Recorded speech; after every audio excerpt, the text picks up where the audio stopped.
Hello everyone, इस video के अंदर हम पढ़ने वाले हैं कॉमन पोटेंशियल। तो देखो कॉमन पोटेंशियल क्या होता है। तो मान लेते हैं कि हमारे पास दो पैरेलल प्लेट कैपेसिटर है, दोनों का कैपेसिटेंस अलग अलग है और दोनों कैपेसिटर के अंदर हम चार्ज स्टोर करवाएंगे अलग अलग पोटेंशियल से, यानी डिफरेंट बैटरीज से दोनों को कनेक्ट करेंगे, डिफरेंट पोटेंशियल दोनों पे अप्लाई करेंगे तो दोनों के अंदर चार्ज स्टोर होगा। और जब चार्ज स्टोर होने के बाद दोनों बैटरीज से कैपेसिटर को रिमूव कर देंगे और आपस में एक मेटालिक वायर के थ्रू दोनों कैपेसिटर को कनेक्ट करेंगे। तो होने वाला क्या है कि एक हायर पोटेंशियल वाले कैपेसिटर से लोअर पोटेंशियल वाले कैपेसिटर की तरफ चार्ज क्या होगा, ट्रांसफर होगा। और ये चार्ज तब तक ट्रांसफर होता रहेगा जब तक दोनों का पोटेंशियल इक्वल नहीं हो जाता, सेम नहीं हो जाता। इसको क्या बोलते हैं, कॉमन पोटेंशियल। ठीक है, तो देखो इसकी डेफिनेशन क्या होने वाली है। When two capacitors of different capacitance and charge to different potential are connected by a metallic wire, charge flow from a capacitor to higher potential to the capacitor of lower potential till potential of both becomes equal.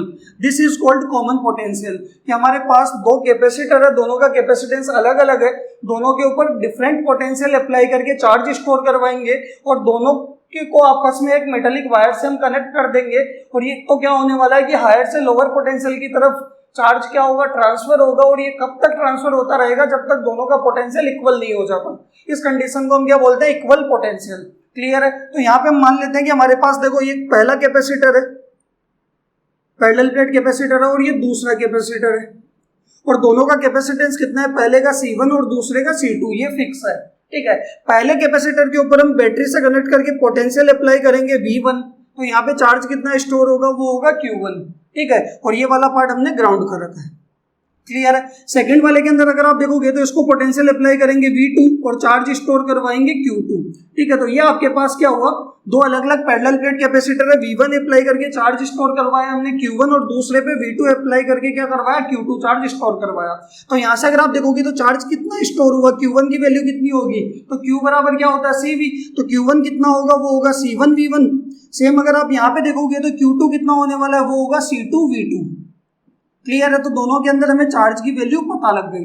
अब हमें करना क्या है कि दोनों capacitor की battery तो क्या करनी है, रिमूव करनी है और दोनों को आपस में एक मेटालिक वायर के थ्रू कनेक्ट करना है। तो दोनों को जब मेटालिक वायर के थ्रू कनेक्ट करेंगे तो देखो डायग्राम क्या होने वाला है कि इस दोनों के अंदर चार्ज तो क्या स्टोर्ड है, यानी इसमें Q1 कैपेसिटेंस C1 और दूसरे कैपेसिटर के अंदर चार्ज कितना रहेगा, Q2 और ये C2, और एक मेटालिक वायर के थ्रू दोनों को आपस में क्या कर देंगे, कनेक्ट कर देंगे। तो यहां से क्या होगा, चार्ज हायर पोटेंशियल से लोअर पोटेंशियल वाले कैपेसिटर की तरफ क्या होगा, ट्रांसफर होगा। एंड तब तक ट्रांसफर होता रहेगा जब तक दोनों का पोटेंशियल क्या नहीं होता, इक्वल नहीं हो जाता। इसको हम क्या बोलेंगे, कॉमन पोटेंशियल। तो इस कॉमन पोटेंशियल की वैल्यू कैसे निकलने वाली है, तो देखो पोटेंशियल होता क्या है, पोटेंशियल आपके पास होने वाला है Q बराबर CV होता है, तो V बराबर क्या होगा, Q बाई C। यानी अगर आप देखोगे तो ये पोटेंशियल क्या दोनों का है, तो चार्ज भी क्या होगा, दोनों का, यानी टोटल चार्ज, और कैपेसिटेंस भी दोनों का आने वाला है, क्या होगा, टोटल कैपेसिटेंस। क्लियर है। तो यहाँ पे अगर आप टोटल चार्ज निकालोगे पूरे सिस्टम का तो वो कितना होने वाला है, Q बराबर Q1 प्लस Q2, और Q1 की वैल्यू हमारे पास कितनी है, वो है C1 V1। तो यहाँ पे क्या लिखेंगे, C1 V1 plus C2 V2।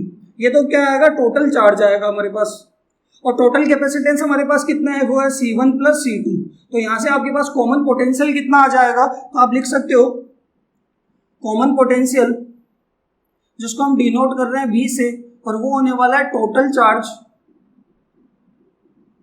Upon में टोटल कैपेसिटेंस। बताओ क्लियर है।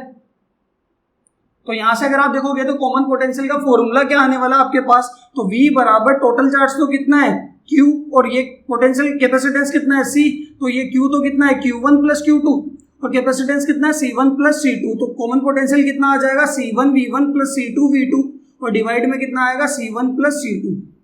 क्लियर है यहाँ तक। तो हमारे पास टोटल चार्ज तो था Q1 Q2, उसकी जगह हमने पुट किया C1 V1 plus C2 V2, जिसको हमने Q बोल रखा है, या फिर Q1 प्लस Q2, और टोटल कैपेसिटेंस कितना है, C1 प्लस C2। क्लियर है। तो ये हमारे पास क्या है, कॉमन पोटेंशियल। इसके एक स्पेशल केस की हम बात करते हैं। तो देखो एक स्पेशल केस है कि मान लो दोनों में से कोई भी एक कैपेसिटर आपका क्या है, अनचार्ज्ड है। ठीक है, तो देखो स्पेशल केस क्या होने वाला है कि मैंने बात करी कि if first capacitor is uncharged, कि पहला कैपेसिटर हमारा क्या है, अनचार्ज्ड है।